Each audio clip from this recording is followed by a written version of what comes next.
Bonsoir, bonsoir, bonjour, c'est RD Congo Basango Télévision. Comme toujours, avant de commencer notre émission, nous disons merci à Dieu. Nous disons merci à nos chers abonnés et téléspectateurs qui nous suivent partout dans le monde et en RDC. Bande Konanga, soyez les bienvenus. À la une, chers téléspectateurs, victoire de Fardissa Calais contre RDF F23. Suivez le message de Chabani. Bande Koza Somo, vous comprenez que Makambo Zoleka pour le moment à Nord Kivu. Alors, Chabani a l'objet bana Nord qui a sur Kivu baza koze la bango. Nanzela na bango bakokuta na bango. Et puis ba jeune baza ko sarole na ndenga mukete. Donc Fardissa forme na forme kitoko. Alors, oyo tozoloba bandeko na nga match eza ya kosakana te. Bitumba oyo toza nango ezosenga biso nyonso totelema po match oyo tozokanye yango. Alors a expliqué que victoire eza ya biso oyo nyonso bazosala oyo eza makelele pamba baye na Goma babomi bato emena basala faux pas te bandeko Minova place basuki va déclarer maintenant au cesser les faits. Biso toko sala cesser les faits. Cesser les faits na bino boke na ngo soboke na ngo wapi. Biso toko sala cesser les faits. Bana sur Kivu. Ba telemi na ndenga muketi. Donc marche et puis bango tout ba s'enrouler na armée. Et puis toko yoka ministre de l'Intérieur Chabani a expliqué comment bana sur Kivu ba on se préparer. Alors, boke bana ba information bozoyoka, l'armée a se préparé na ndenga mukete, makelele pamba zo sala, Goma ona, bazui yango te Shabana lobi, bazui na Goma ti. Baziende na kacha Goma. Mais bango ba botoli Goma mobimba te. De l'œil makambo ebele mwe ba dévoiler ka ba secret zati. Ba yaya, baza quelque part. Macho yo, ekozala mobulu. Alors, bana mboka, ta la situation ndengeza, ba Rwandais oyo bazoluka bakomona makamu na bango match oyo ekosila boyiti biso tokogaye match oyo mais l'autre osenga na ba congolais nyonso totelema derrière Fardissa tolanda bextrait na Chabani ndenga lobi to avancer. Nous attendons aujourd'hui le retrait des troupes rwandaises du sol congolais.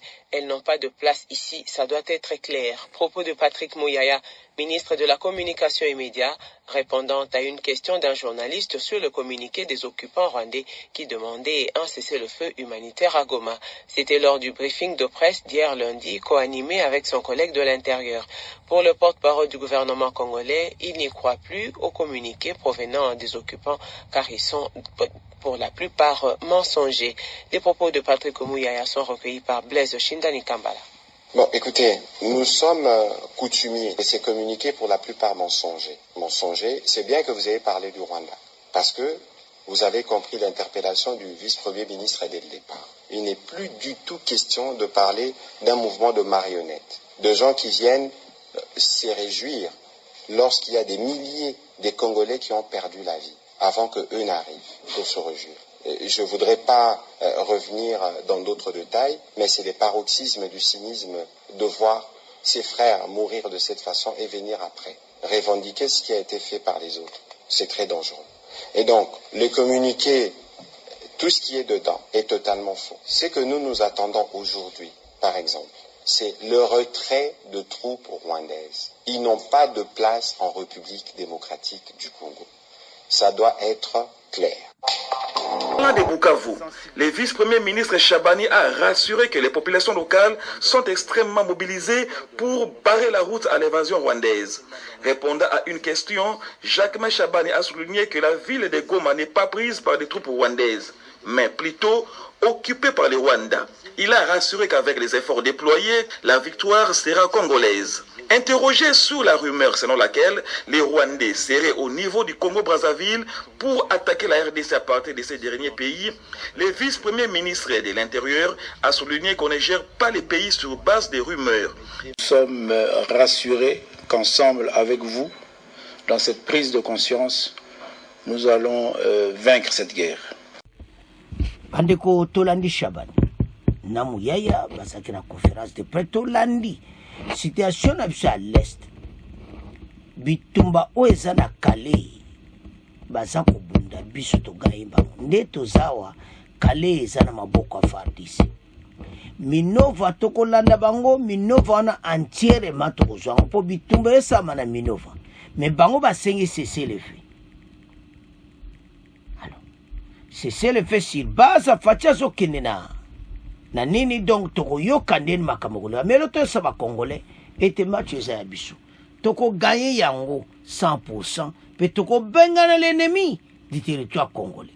Nazosenga bakongolais nyonso tozala vraiment na force ensemble parce que l'ennemi à côté le biso bandeko baza ba terroriste solo po basaki na Goma maintenant na Sud-Kivu va comprendre ete batu faut achever bango to silisa bango makambo to lo ba congolais botelema pona mboka situation eza complot ya batu nyonso ba mindele to basali complot mais bitumbo biso suka to gagner yango ya to esa congolais nyonso kotika tenti et comme étant biso to telema pona mboka et nous allons gagner cette guerre toko balinga cet ennemi et la victoire eza ya biso bana mboka Shabani tolandi pe extrait nyonso o ezoleka ba Rwanda bazosala ba propagande ebele makambo ebele me bayeba eti bango ba oganye guerre te biso to oganye be extrait wana nyonso bolandi bo comprendre Goma bazwi yango ti